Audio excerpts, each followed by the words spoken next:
Investir et financer ses projets, son entreprise de façon générale, tel est le thème de cette nouvelle webconférence que vous suivez sur ce site qui permet d'ouvrir de façon digitale cette semaine Entreprendre dans les Landes avant de se retrouver, vous l'avez vu, physiquement ensemble vendredi prochain pour la partie rencontre en direct, les yeux dans les yeux. Ce soir, pour aborder ce thème, nous accueillons Fabrice Vettor qui est directeur de l'agence de Mont-de-Marsan et de Vers-sur-Adour.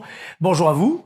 Bonjour. C'est le CIC que vous représentez. Alors, c'est une grande famille, le CIC, puisque le CIC Sud-Ouest forme un réseau de 235 points de vente. Vous êtes présent sur quoi? Sur combien de départements? 19 départements. 19 départements, et puis vous avez une culture au CIC qui est d'ailleurs très souvent mise en avant dans vos campagnes de communication nationale, mais pas que. Cette connaissance au cas par cas des besoins du monde de l'entreprise. Alors, on parle bien de toutes les tailles d'entreprise, bien sûr les grands groupes, etc., mais aussi les TPE, PME, les commerçants, les artisans, les professions libérales qui peuvent rechercher chez vous un accompagnement lorsqu'il s'agit de se lancer dans des projets de financement, lorsqu'il s'agit d'imaginer de quelle façon on va investir et les accompagner pour cela. Si c'est votre cas et si vous avez des questions à poser, vous utilisez le chat qui est juste à côté de cette vidéo, vous posez des questions et Fabrice Vettor vous y répondra dans quelques instants. Si vous nous suivez également en replay, sachez qu'à n'importe quelle heure du jour ou de la nuit, vous pouvez envoyer un message, ne lui téléphonez pas, mais envoyez un message à Fabrice Vettor, il vous répondra dans les heures qui viennent sur des questions plus personnelles que vous pourriez vous poser, parce que le principe du CIC Sud-Ouest, c'est de placer le conseiller quelque part au cœur d'une relation qui se veut privilégiée, et on dit omnicanal. C'est quoi une relation omnicanal? Une relation omnicanal, c'est une relation, une relation effectivement pour offrir à ses clients une relation d'excellence qui s'appuie sur la compétence, la proximité et la disponibilité, ou par le biais de divers canaux. Divers canaux, puisqu'aujourd'hui la proximité, elle n'est pas que géographique, comme on l'entendait il y a quelques années, elle est aussi en matière temporelle, être disponible au téléphone, être disponible pour répondre justement à un message, à un besoin. Ça nécessite, cela dit, cette proximité, d'avoir des circuits courts derrière de décision. C'est votre cas? Tout à fait. Donc, on a validé pour l'année 2021 environ 92% des dossiers en agence. Ah oui. Donc, soit moi, soit mes collaborateurs. Le restant étant validé sur Bordeaux, donc notre direction des engagements. Voilà. Bon, je comprends mieux pourquoi vous avez été encore une fois grand vainqueur du podium de la relation client 2022 avec le baromètre Bearing Point Kantar dans le secteur de la banque. Il faut dire que vous êtes une banque française, c'est important de le dire. Et alors aujourd'hui, à cette notion de banque française, vous ajoutez la notion de banque digitale. On est bien, encore une fois, dans un service plutôt complémentaire qu'un service qui l'un remplace pas l'autre. Non, c'est complémentaire, effectivement. La banque et le digital, on l'a fait et on est numéro 1 de la banque digitale. Voilà. On a pas mal de services qui sont très intéressants. Vous parliez tout à l'heure des rendez-vous vidéo, ouais. Je pense. Les rendez-vous vidéo, donc on a dû s'adapter pendant la crise du Covid à ces rendez-vous vidéo. Donc, chose que tout le monde ne maîtrisait pas. On a également un accès Internet qui s'appelle Philbank, qui est très, très performant, qu'on a amélioré, qui est l'un des meilleurs. Voilà, donc ça fait une place numéro 1. Alors, vous êtes venu nous parler aujourd'hui de la façon dont vous pouviez accompagner concrètement les porteurs de projets, pour ceux qui créent, qui reprennent une entreprise, mais aussi ceux qui sont en activité dans leur développement. Ça va s'afficher à l'écran. Aujourd'hui, quels sont les deux grands types de besoins à financer pour une entreprise? Alors, le premier, c'est les besoins d'investissement. Et le deuxième, c'est les besoins d'exploitation. Ces besoins à financer, on peut les résumer, on va le voir sur la prochaine diapo, on va laisser dérouler votre présentation au fur et à mesure. On peut les résumer comme une capacité quelque part à accompagner sur ces deux points de façon complémentaire là aussi. C'est pas opposé, c'est plutôt complémentaire. Ah oui, c'est très complémentaire. Le premier étant sur le besoin à long terme ou à moyen terme, et l'autre plutôt le besoin à court terme, tout en bien sûr étant avec des prévisionnels, avec d'activités sur plusieurs années bien sûr. Le type de crédit doit s'adapter évidemment au type de besoin. Si on résume, on va le voir ici. Pourquoi vous avez, ça va avancer s'il vous plaît du côté de la régie. Pourquoi vous avez résumé les choses de cette façon-là? C'est très bien, c'est très clair. Ça permet de voir finalement que les investissements vont vers un financement qui se veut moyen, long, et puis les besoins d'exploitation pour des choses beaucoup plus courtes. Et souvent on pense à un, mais pas forcément à l'autre. Alors, nous, on est là pour y penser, oui. Pour vous accompagner, parce que donc vous en aurez besoin. Effectivement, il y a pas mal de choses à penser, notamment sur les besoins en trésorerie, les délais fournisseurs, délais de règlement. Tout ça, c'est des choses à vraiment bien penser lors du prévisionnel, donc soit en création, soit en développement. Et c'est bien toujours dans ce qu'on classe comme famille des moyens de financement. Je dis ça parce qu'on pense souvent en effet à l'investissement très long terme, mais cette relation, cette capacité à faire de la trésorerie, d'acheter, d'engager, etc., ça aussi, hein, c'est du financement dont on voit aujourd'hui qu'il est de plus en plus important d'ailleurs. Il est de plus en plus important et on va voir, on a pas mal on le verra sur l'autre slide, on a pas mal d'autres, on a plusieurs solutions à apporter aux clients. Aujourd'hui, quelles sont les principales solutions? On va commencer d'ailleurs par ces moyens de financement et les crédits à moyen terme. Moyen terme, c'est quoi? 2, 7 ans? Voilà, 2-7 ans pour les crédits moyen terme. Donc, c'est des financements donc de fonds de commerce, de matériel, essentiellement. Tous les travaux d'agencement, etc., ça va là-dedans? Oui, ça peut également aller là-dedans. Après, on a sur le long terme. Donc là, on est sur du financement de terrain, financement d'immeubles. Donc là, on va de 7 à 15 ans. Voilà. Donc, c'est souvent des crédits qui sont aujourd'hui avec des taux fixes ou avec des taux révisables. Alors d'ailleurs, la période que nous vivons risque peut-être de faire évoluer ce qui, jusqu'à présent, a été remarqué comme un point tout à fait particulier, une singularité avec des taux qui étaient extrêmement bas. On est sur des taux encore très bas. Ouais. Donc pour l'instant, croisons les doigts pour les entrepreneurs, il reste bas. Voilà. Après, on a des solutions à leur apporter aussi par rapport à cette évolution. On a des différés, on n'en a pas trop, on va peut-être en reparler, mais les différés sur les financements qui peuvent être mis en place en fonction de leur projet. Alors justement, faisons un petit point là sur les types de financement qui existent, parce que donc le à taux fixe, à taux révisable, on voit bien de quoi il s'agit. Il y a également le crédit bas immobilier. Et il y a les LOA, ce sont ces fameuses locations avec les options d'achat derrière, et les LLD, les locations longue durée. Oui. Et au milieu, on s'y perd parce que quand on discute, vous êtes toujours avec l'un, l'autre, et dire mais moi j'ai fait des LLD, c'est exactement ce qu'il faut, c'est mieux, l'autre va vous dire mais non, mais c'est plutôt... Comment est-ce qu'on arrive finalement à choisir dans ces différentes possibilités? Alors il faut se projeter. Il faut se projeter. Location avec option d'achat, c'est une location, donc comme... Avec option d'achat. Avec option d'achat, c'est-à-dire qu'à la fin, on peut prendre l'achat, on peut réaliser l'achat et ensuite devenir propriétaire en fin de contrat. Location longue durée, là, en fait, c'est un loyer à mensualité réduite et qui permet donc de payer que à l'usage. Et est-ce qu'aujourd'hui, dans ce monde qui est fait d'incertitudes, nous dit-on, est-ce qu'on arrive encore à se projeter, à avoir une bonne ligne? Ou est-ce qu'il faut de la souplesse, de l'adaptabilité et que vous en faites, vous également, votre pain quotidien en pouvant changer, transformer, accompagner, je dirais, au fil du temps? Tout à fait. Alors, justement, le crédit bail, il permet justement de s'adapter, dans une petite mesure, mais quand même de s'adapter, de pas s'engager sur du crédit. Le crédit bail étant différent, permet justement de ne pas financer la TVA, de créer un petit peu de trésorerie, de déduire en charge, de réaliser des plus-values en cas de revente. Bon, on s'adapte en fonction justement des évolutions aussi du chiffre d'affaires et autres. Et bien sûr. Alors ça, c'est pour le moyen et le long terme. Et puis, on va le voir sur la prochaine diapositive. Ce qui est intéressant, c'est également de voir de quelle façon vous pouvez vraiment financer le cycle d'exploitation. Avec aujourd'hui une quotidienneté, on l'a vu avec la crise Covid, qui interroge encore davantage sur cet accompagnement. Oui, avec des délais à règlement qui se font de plus en plus longs. Ouais. Les entreprises, des fois, qui ont la trésorerie qui est tendue. Donc, du coup, nos clients également. Donc, du coup, on a des solutions à apporter à ces clients-là. Alors, on fait un petit glossaire. Les effets de commerce, qu'est-ce que c'est? L'affacturage, qu'est-ce que c'est? Allez, l'effet de commerce, c'est une LCR que l'on va, avec une date d'échéance, que l'on va avancer au client pour ne pas attendre justement cette date d'échéance. Donc, ça, c'est simple. L'affacturage, c'est peu utilisé, mais je pense que ça sera très utilisé par la suite. C'est une avance sur facture. Donc, il y a une facture qui est établie et nous, on vous avance, donc le factor vous avance la facture.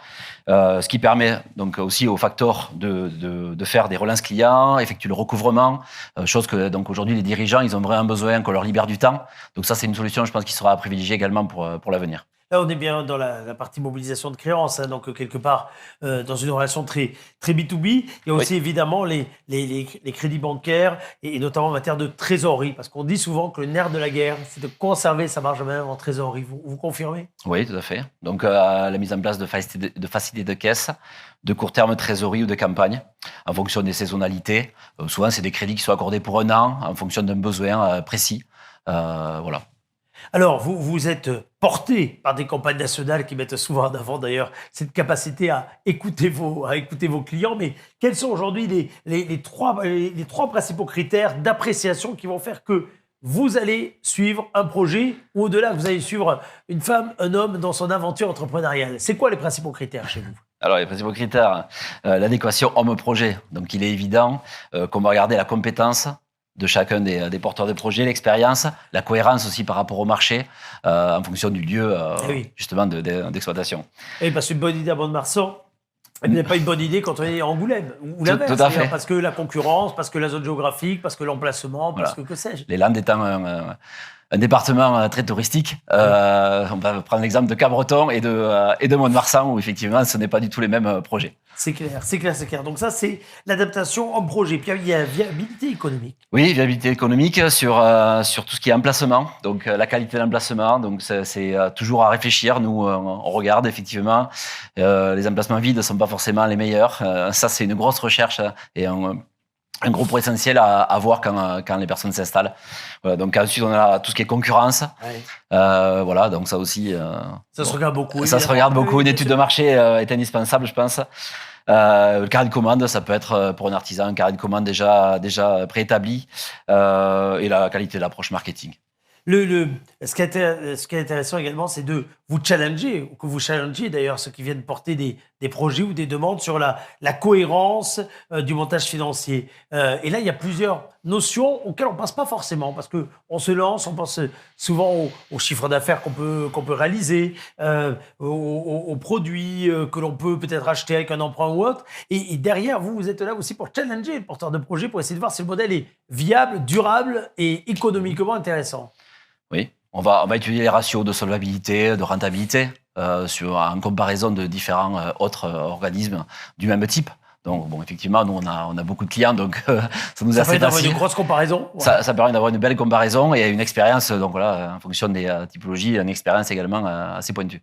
Est-ce que la nature des besoins financiers importe beaucoup dans l'appréciation qui peut être la vôtre de suivre ou pas un projet?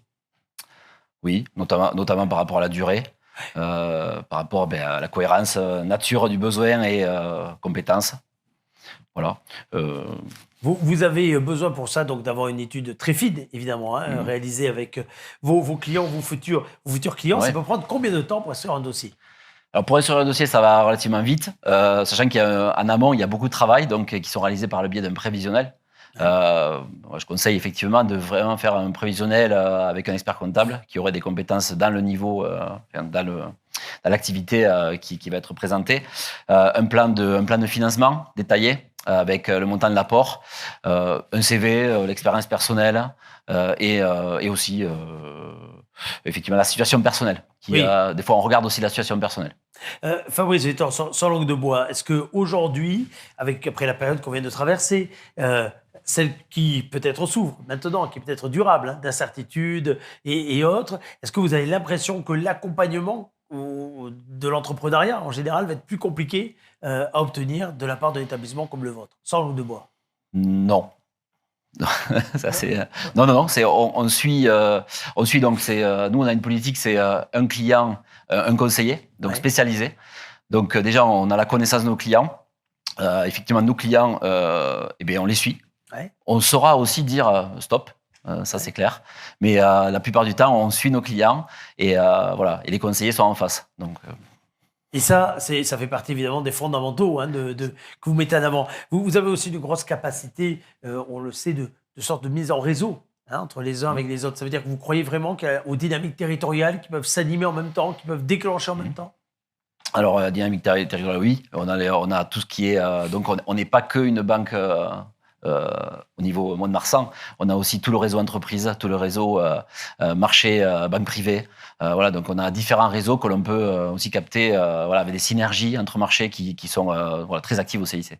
Est-ce que vous avez l'impression qu'en ce moment, il y a beaucoup de projets en attente, beaucoup de porteurs de projets en attente, ou est-ce que vous sentez qu'il y a un petit refroidissement là? Parce que finalement, après la crise, on s'était dit tout à fait au début de la crise Covid, oups, qu'est-ce que va devenir l'entrepreneuriat?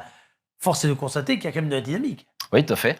Dernière réunion de CCI des Landes, donc dans lequel on reçoit les projets. On fait partie d'une commission qui permet de recenser tous les projets et on voit que les chiffres se portent bien. Donc il y a les Landais sont entrepreneurs, on va le signaler. Et est-ce qu'il y a un changement dans allez, on va dire les projets, les types de projets, comment dire, les secteurs d'activité? Est-ce que finalement on est dans un monde d'après, comme certains commencent à le dire au début de la crise Covid? J'ai pas remarqué. Non, c'est toujours un petit peu les mêmes porteurs. Les projets se ressemblent. À ce niveau-là, non.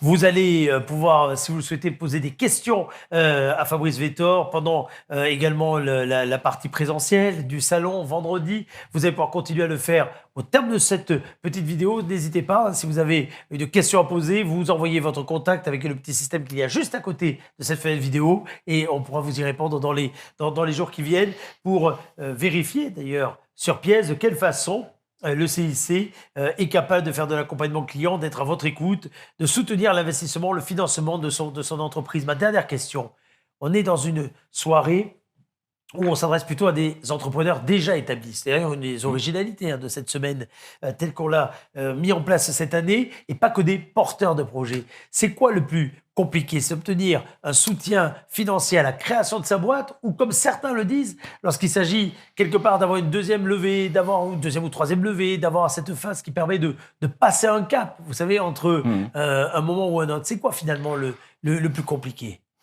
Ou à l'inverse, c'est plus simple, vous avez le choix. C'est pas vraiment compliqué. C'est pour ça que je dis, vous avez le choix, vous pouvez faire le plus simple. C'est pas vraiment compliqué. La simplicité, c'est préparer en fait, préparer à l'évolution d'une entreprise, s'adapter à l'évolution. On parlait tout à l'heure de factors. Oui. Évoluer, ça c'est la trésorerie qui évolue en fonction du chiffre d'affaires. Donc ça c'est très intéressant. Il y a beaucoup d'entrepreneurs qui ne connaissent pas le factor. Oui, ça permet de répondre à pas mal de solutions.